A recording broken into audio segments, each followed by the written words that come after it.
He's at the plate too.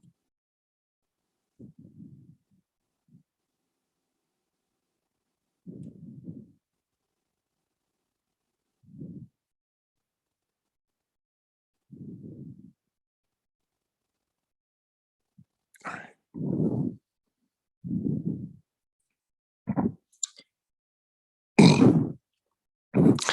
And Akil Badu just struck out as we welcome you to another episode of the Michigan Sports Truth Podcast on Stables Media. Taylor Phillips and Ed Smith and Frank Basner again. My opening statement, just when we thought the Tigers' water was going to find its level after being swept in Cleveland, they dragged themselves back in at Minute Maid Park. Same goes for Eli Brooks. Ed, what is your opening statement? My opening statement is that Steve Eisman just had himself a magnificent week as he absolutely just fleeced the Washington Capitals, and all things are looking up and up. Trust the Iser plan. Oh, yeah. Frank, I'd say the same thing if I were you. Well, to be quite honest, my opening statement is right along the line of Ed's, because even though he and I didn't share them at all, Steve Yzerman is showing that he's committed to turning this Red Wings roster around. And he got a very nice haul at the last minute of the trade deadline for Anthony Mantha from the Washington Capitals. And I'll say it again, trust the Iser plan. And I'm probably going to say it a few more times tonight. Yes, sir. So that's our opening statement segment. Before we get started, we want to remind everyone to download the all-new social sports mobile app, Big It. Enter the referral code Stables for Stables Media when you sign up. Capital S, lowercase letter B in the middle. Available on the Apple App Store and Google Play. Download the Vigit app and sign up with the referral code Stables for 1,000 free Vig coins and spread the word. Capital S, lowercase letter B in the middle. Let's start on the Tigers. Akil Badu has been red hot. I know he struck out. He's 1 for 3, but he got an RBI double. To start off with, Akil Badu with another home run to dead center. I think it was 2 nights ago, to be honest. 2 nights ago. Yeah, Badu just keeps swinging this red hot bat, and he's not even messing around. Also, the Tigers got swept in Cleveland, but they taken the first 2 games in Houston, and now they lead 6-0 in the top of the 5th. 2 outs, bases empty, 2-2 pitch, and a punch out on Nico Goodrum. Strike 3 called on the outside corner. Goodrum didn't like it, but I thought that was the right call. That was right on the corner. Got to swing that bat, Nico. But Tigers almost on the verge of sweeping those Houston Astros. The Astros have a very powerful offense, but the Tigers pitching has shut them down. Casey Mize, 7 innings, 0 runs whatsoever, 4 hits, 2 walks, 7 strikeouts in Houston. And then Matt Boyd, 6 2/3 innings. He got a lot of run support, and he got a win. And now Michael Fulmer in the starting rotation. He's starting to get back into the groove. So, Ed, we'll start with you, and then we'll go to Frank.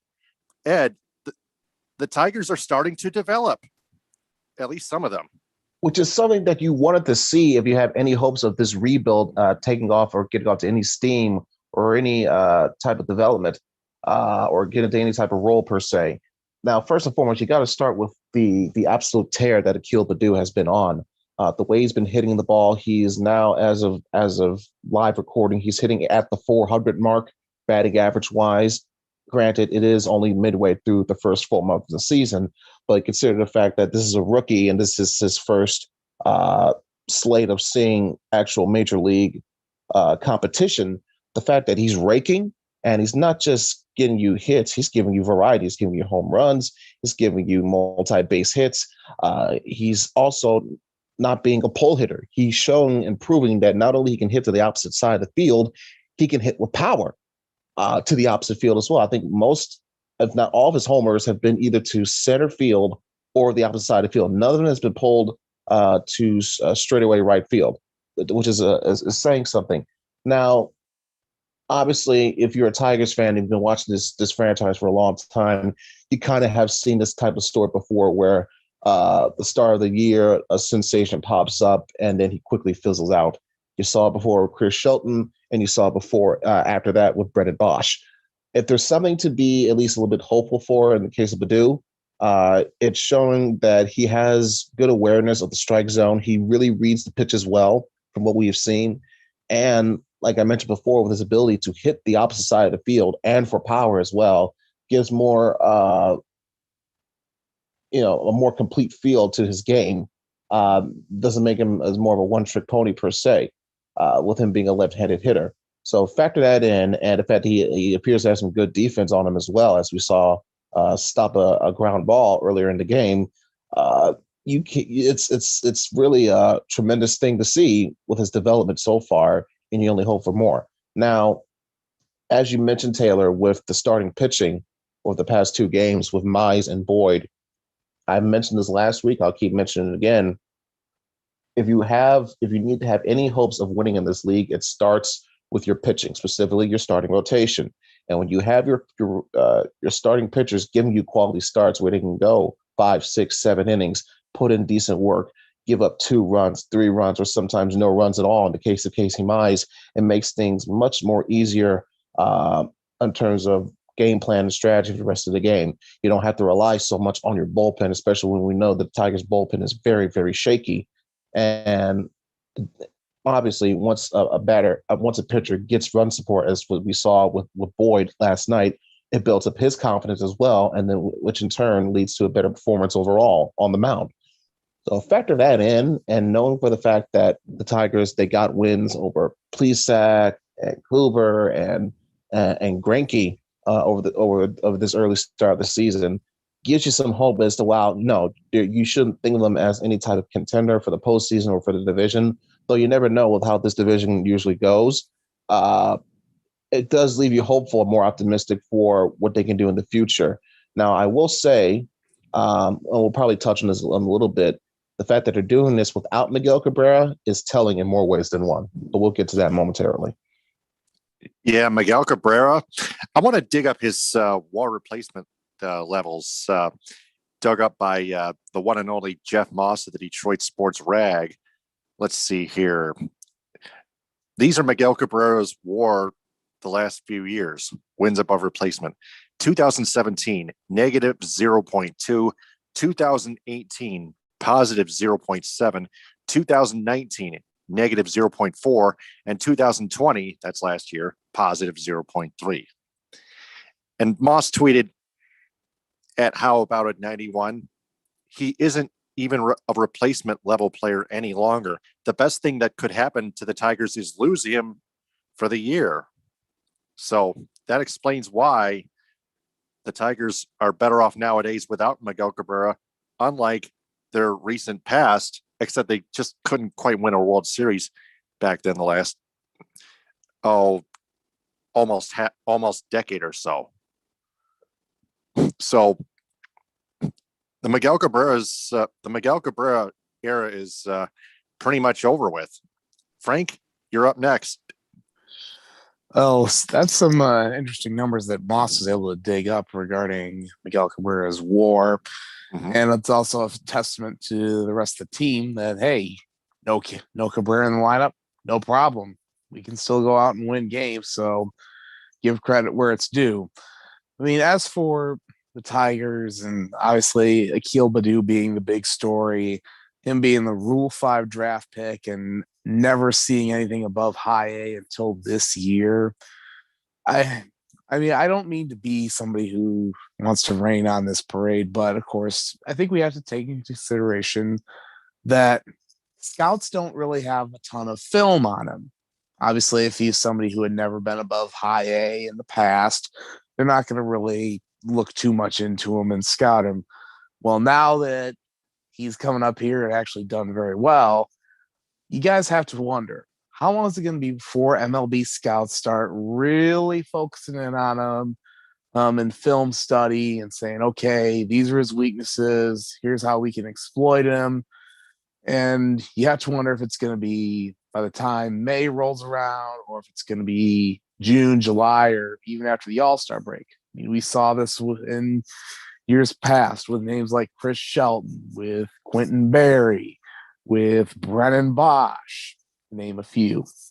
Now, am I hoping that he is like that? Absolutely not. The dude's been a very nice story.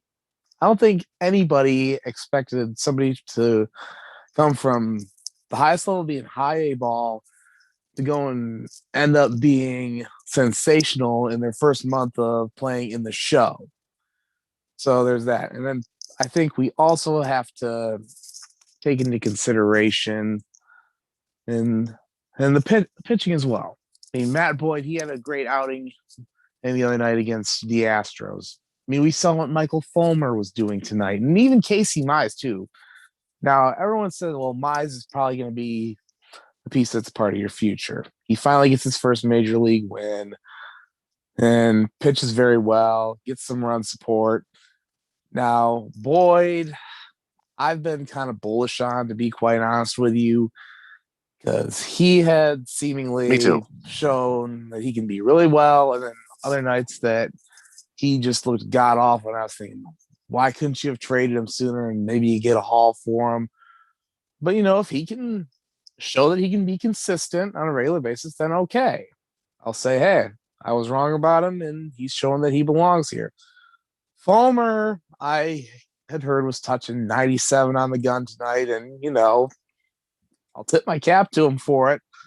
But is this something that's going to be a one game wonder where he goes back to just being a long relief guy once Julio Tehran returns to the lineup up, or does he possibly say, you know what, I found my groove, I'm back?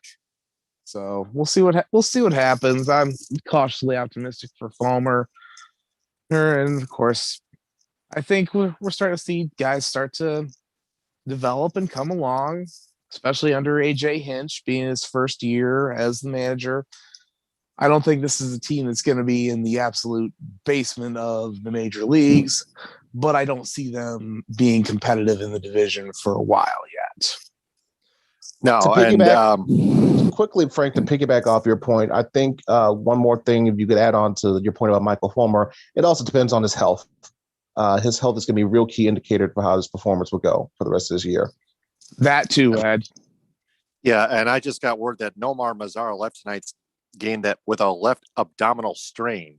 So that's not good news for the Tigers. But I was going to touch on something. If the Tigers end up in the sellers market yet again, and Matt Boyd continues to have stellar starts, whether he wins or loses or not. I know he finally got a win last night, but he can. Speaking of Boyd being traded, he could be much better trade bait if the Tigers still have a bad record and by the trade deadline, like mid-season or something like that, and Matt Boyd continues to, really pitch well, like he was doing last night. If he keeps that up throughout at least like 2 or 3 months of the season, then what could happen? Think about that, guys. So,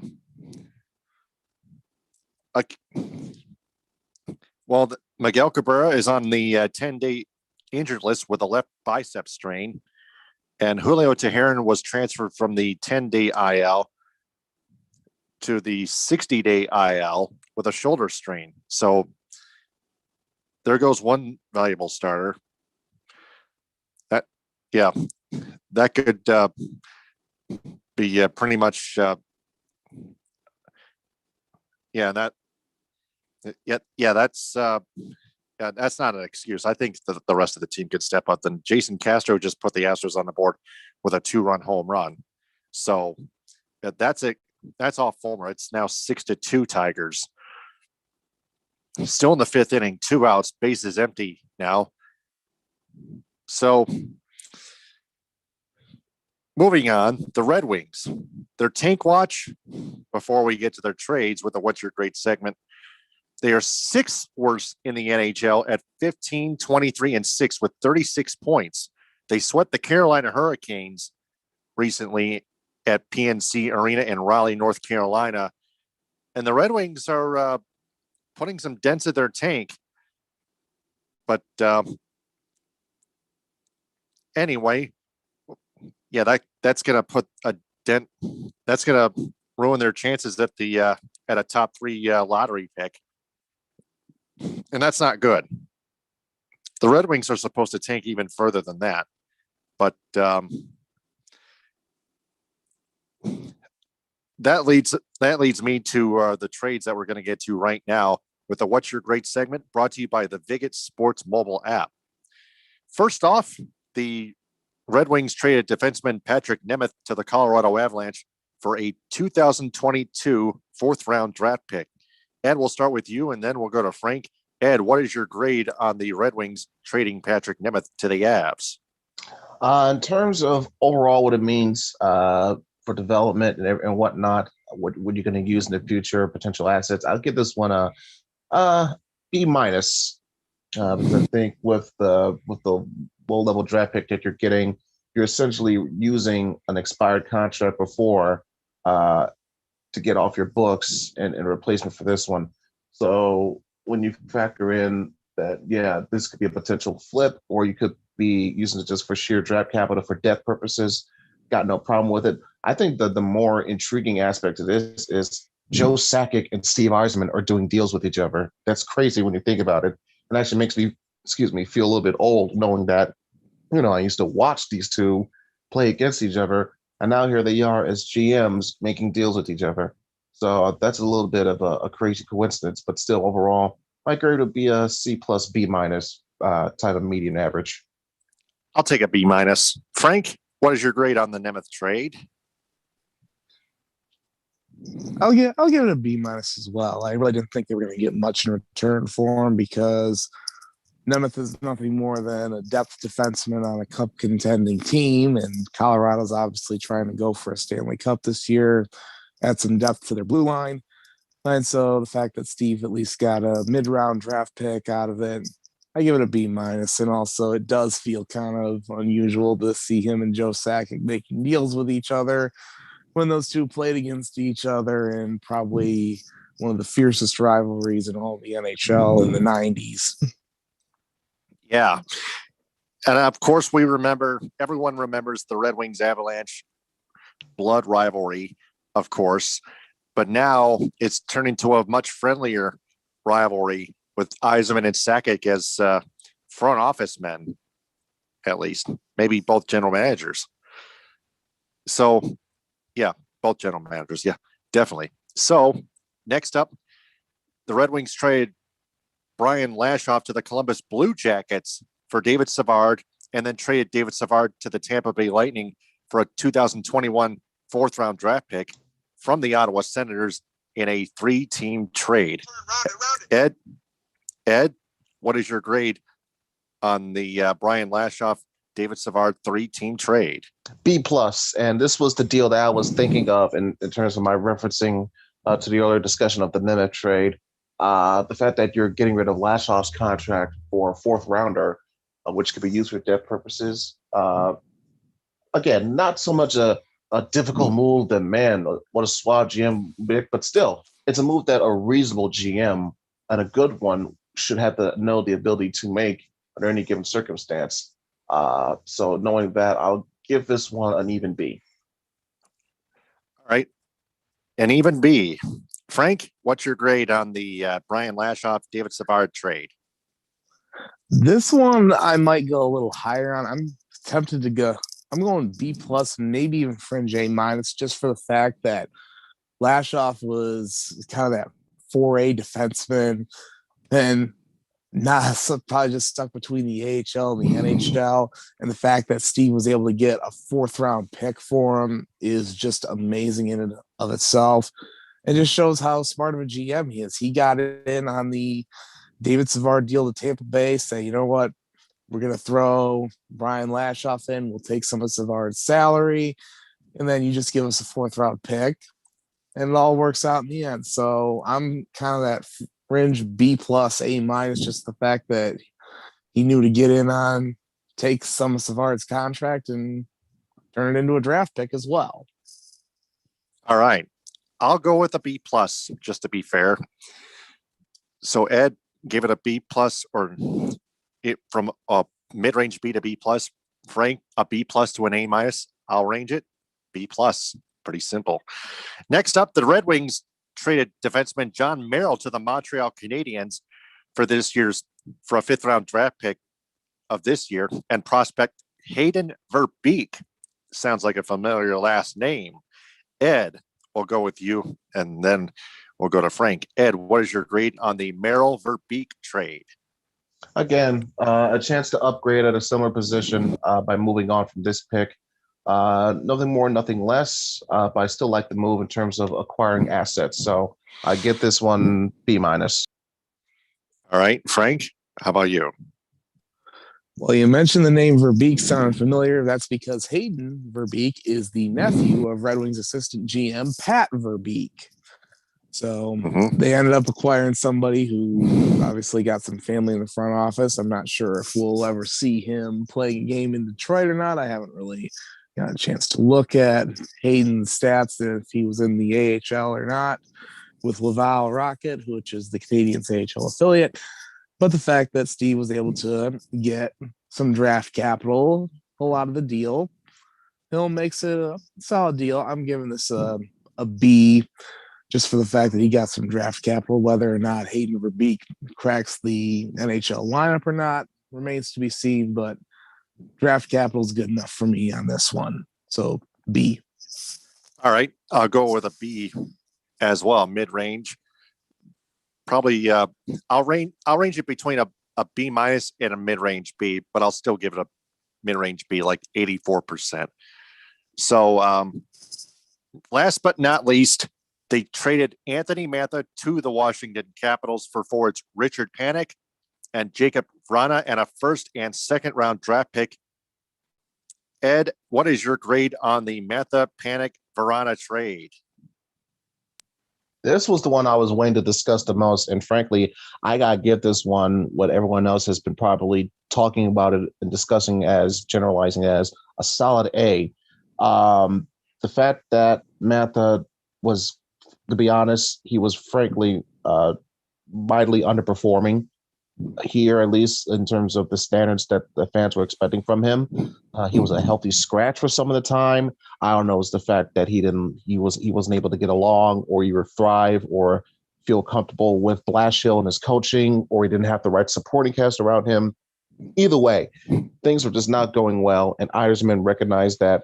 So he figured, let me just swap him for a guy who's essentially the same player in every bit and way in Vrana, who, by the way, is a 2014 first-round pick. Yzerman just loves collecting 2014 first-round picks. He saw it with Fabry, he saw it with Ryan, now you see it here.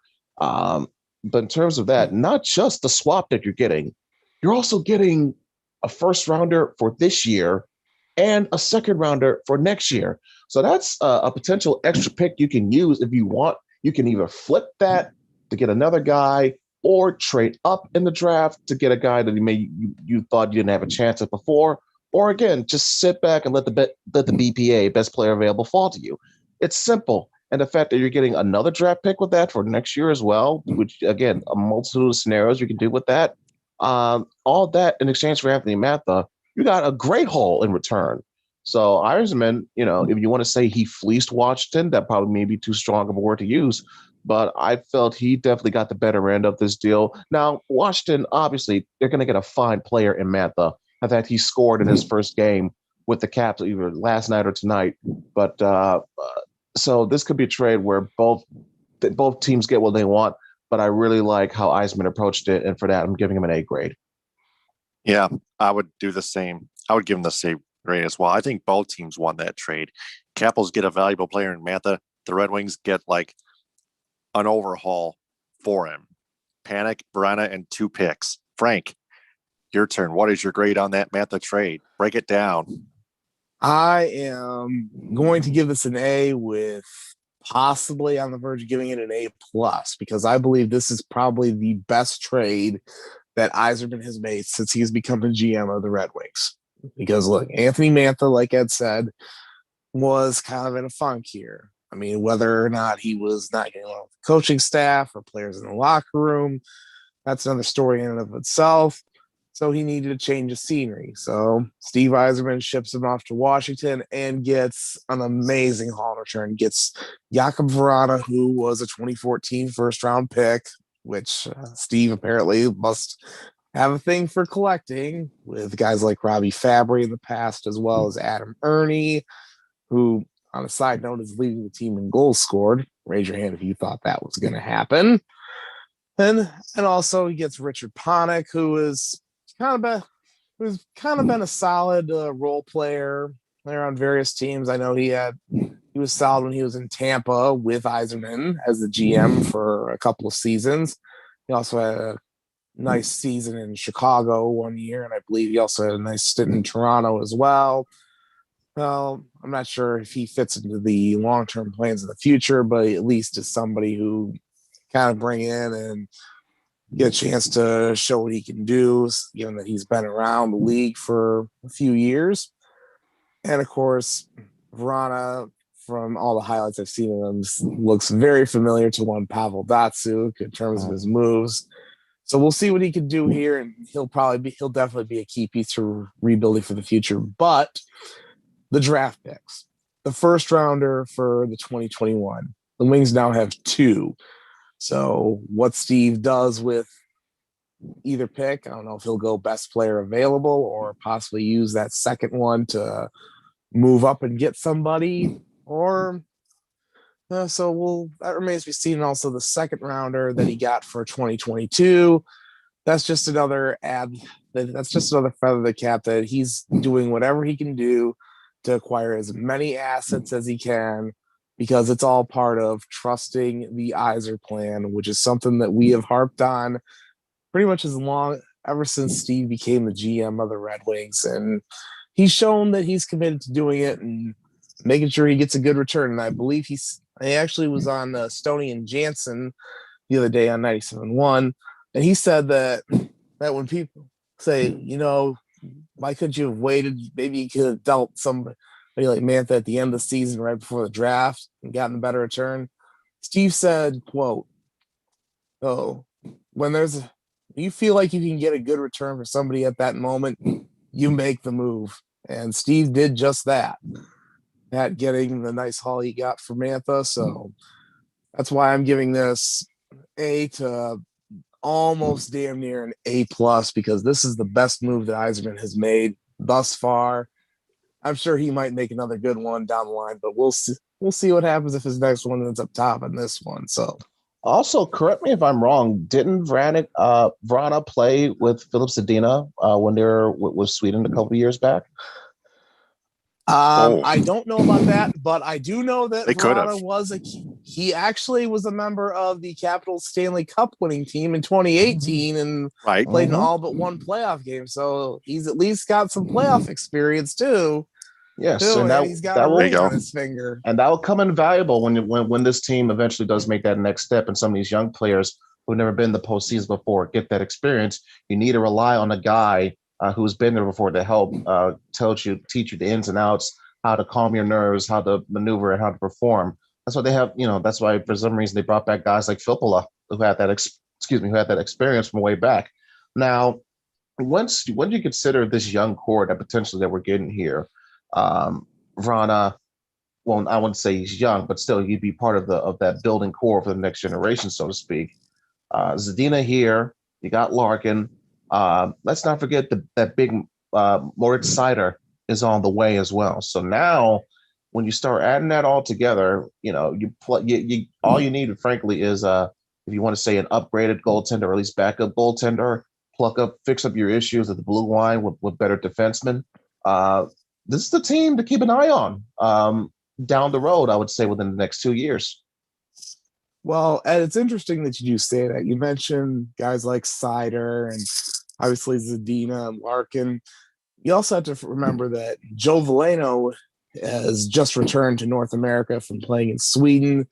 He was the guy who they got in the first round in 2018 along with Zadina. So we'll see what he can do, and hopefully he gets a shot with a big club before the season ends.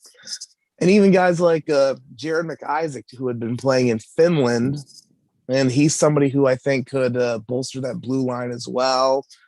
And we can't forget about Lucas Raymond, who was the top pick in the most recent draft as well. So it's good. We're slow.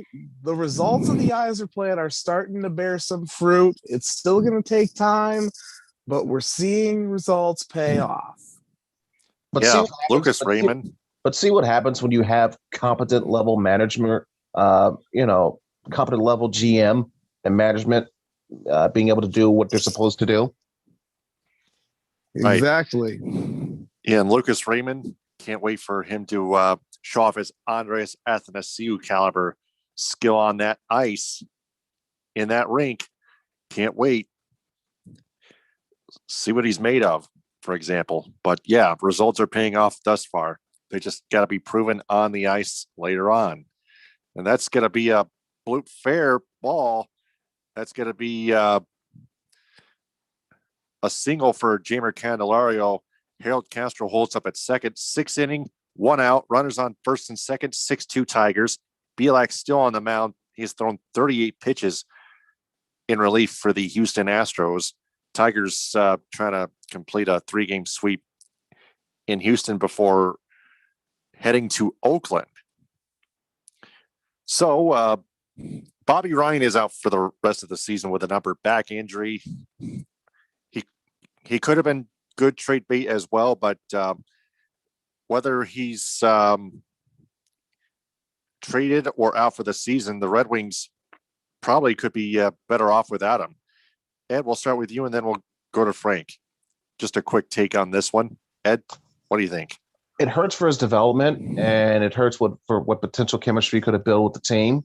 But like you said, it's possible that if he wasn't injured, he could have been another potential trade piece. And with Eisman making his comments that as we heard Frank letting tell back to us, he could have been one of those guys that just like Mantha could have been on the table in terms of potential deal. By the way, a quick covered note. I would think that maybe about hearing all this talk over the past couple of weeks of Luke Glendening as a possible piece, maybe that was the smoke and mirrors cover that Eisman was using so he could have not so much attention being paid to what he was about to do with Mantha. So there's that. But again, back on subject to Bobby Ryan, I think his injury could be a potential blessing in disguise because it allows him to stay in Detroit, learn more, develop more. And let's say, for example, he gets to play under a new coach next season that could actually fast track his development and thus team chemistry even further. Yeah, definitely. Frank? That's a good point, by the way. I'm going to echo what Ed said. I mean, losing Bobby Ryan for the season obviously hurts because you're not able to trade him and get another asset in return.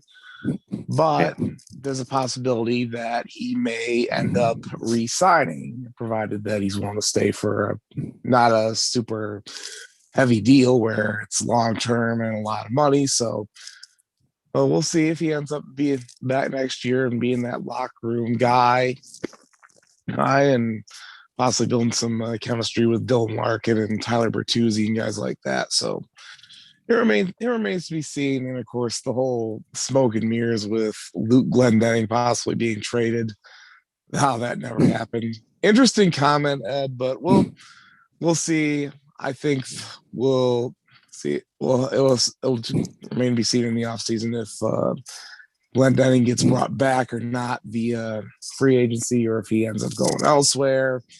And hopefully it also means that we have a new coach as well. Oh, we're going to get a new coach. Hopefully it's Joe Gallant. So there's that. So Jacoby Jones walked his first time. He walked in replacement of Nomar Mazara, who again left tonight's game with a left abdominal strain after almost getting hit by a pitch.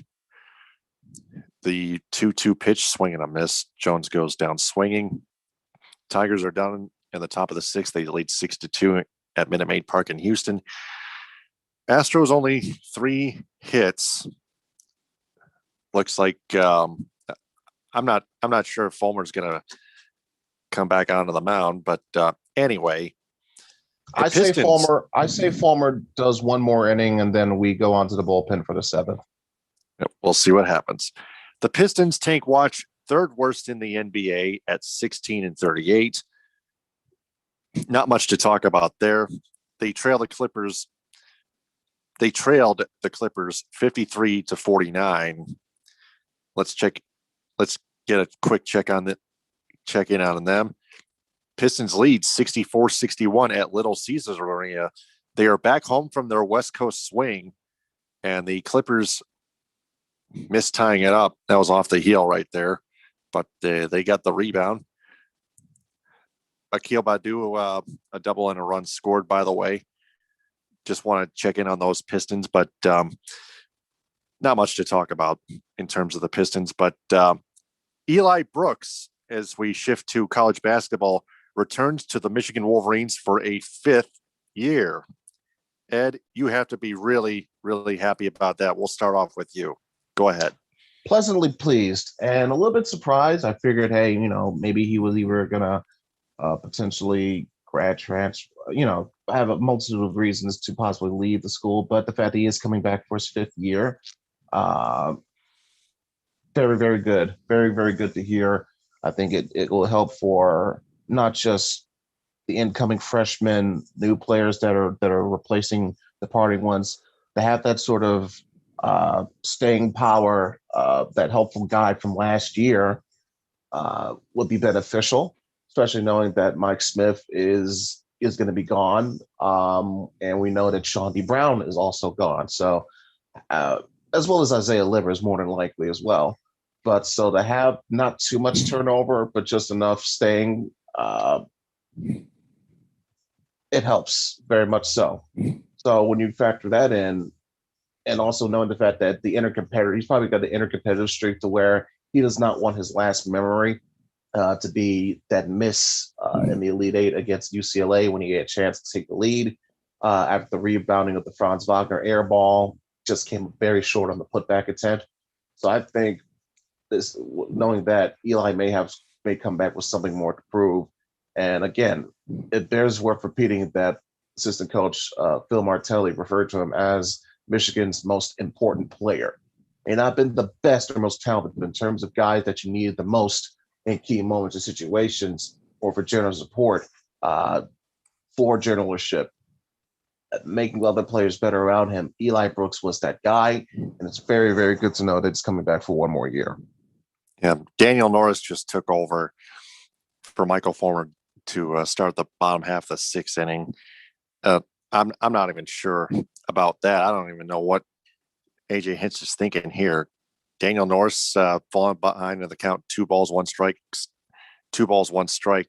on Aledmus Diaz, who's 0 for 2.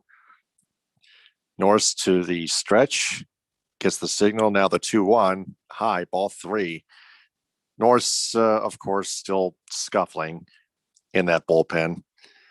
I don't even know what Al Avila was thinking, even putting Norris in the bullpen by himself. Buck Farmer, yeah, still not good either.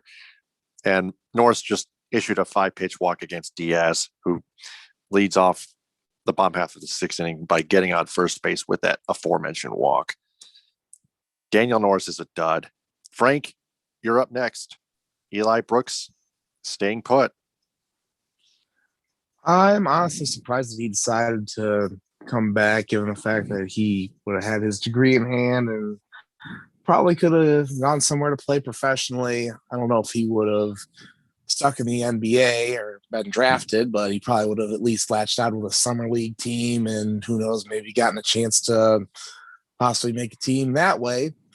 Hey, but I think he wants another chance to possibly go and win it all, given the fact that Michigan has a phenomenal recruiting class coming in next season, and he doesn't want to go. He didn't want to be remembered for going out losing against the UCLA team that was one of the last teams to make the tournament. So this is probably one of the best things that could have happened to Juwan Howard in the offseason, especially with guys with Mike Smith graduating, Shawnee Brown putting his name in the NBA draft, and possibility of other guys like Franz Wagner are leaving as well, but we'll see if that happens. So obviously a big break for Juwan Howard and company to have Brooks back.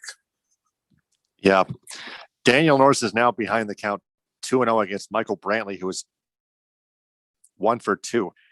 Daniel Norris has now thrown 6 balls and 1 strike to begin the bottom half of that 6th inning. Jeez. And their pitching coach out to talk with him, Chris Fetter by name, a Michigan Wolverines baseball pitching coach formerly. So, yeah, we're going to actually keep an eye on Daniel Norris. We're going to stay alive here, by the way, as Brantley digs in on 2-0. And for the Michigan State Spartans, they're going to lose Thomas Kithier, one of their forwards. He enters the transfer portal. I think there's a strike. Yep.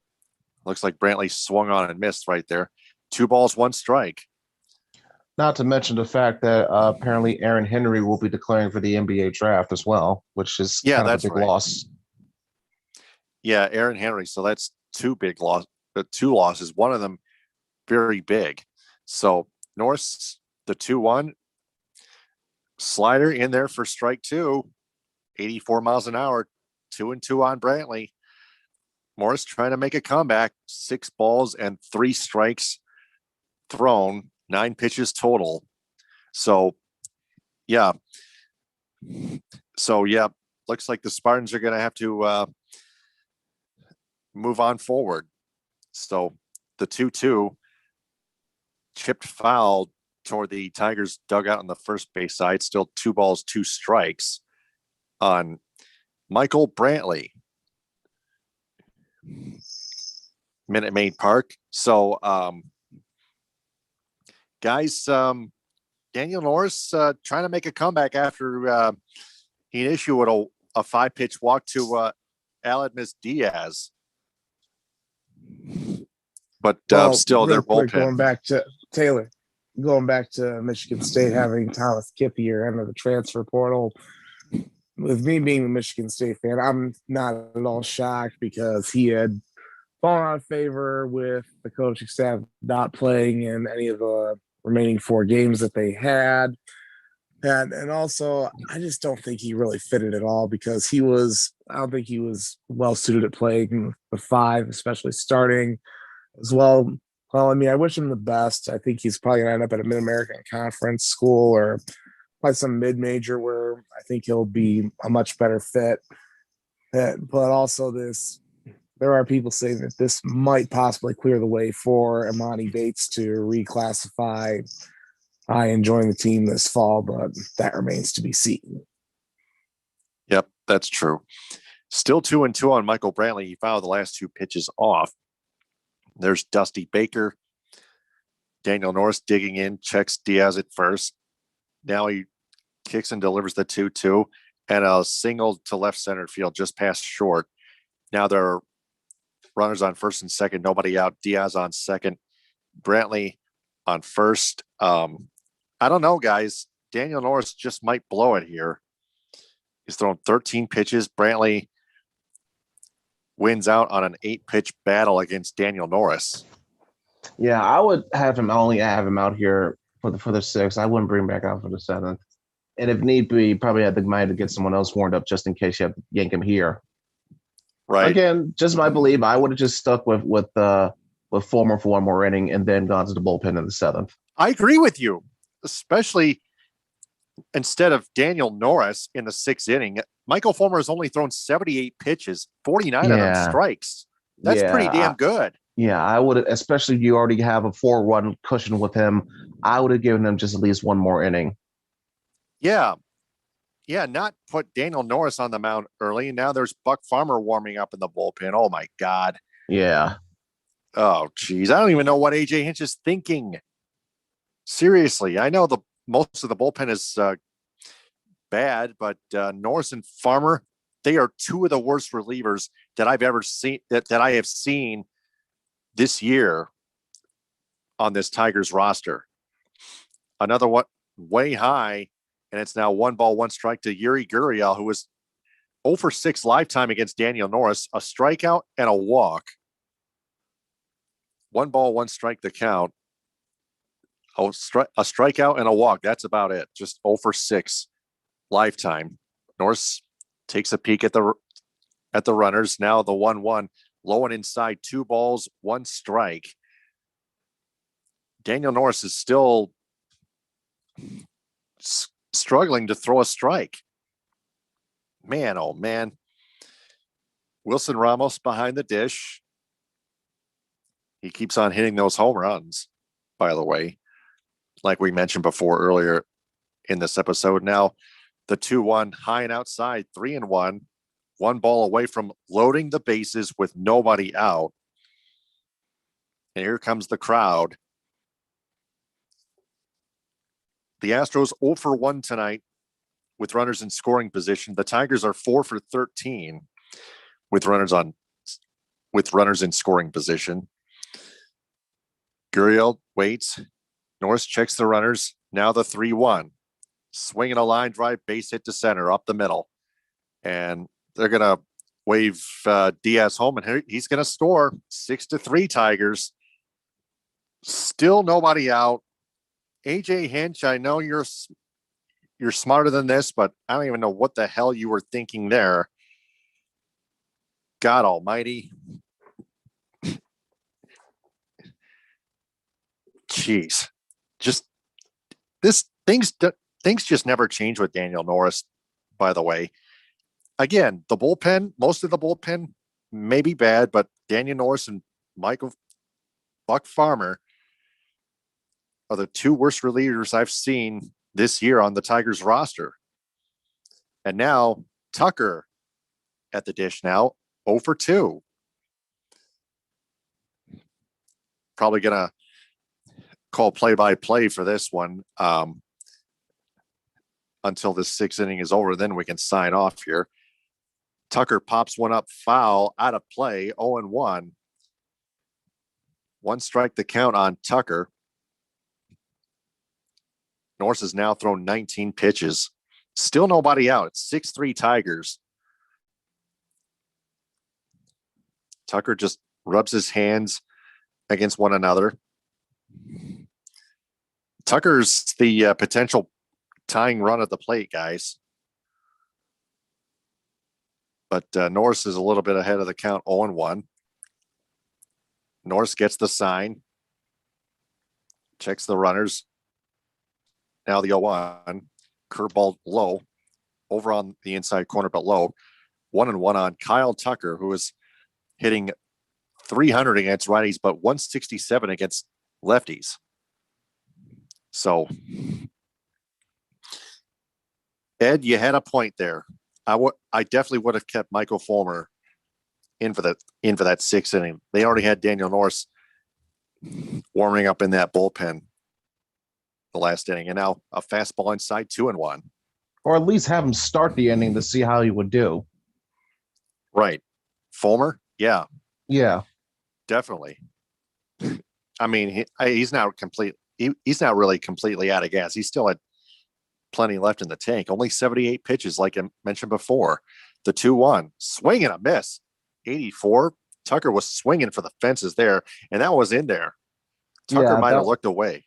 That was at least the smart thing to do. You know, the base is loaded. The guy's going to be looking to turn on one, full him with an off-speed pitch. Yeah. Curveball, 84 miles an hour. Norris is 1 strike away from getting that first out. The 2-2 popped up, and Tucker slams the bat. Gets under one, hit into left field. Grossman, a can of corn, 1 out. Runners remain.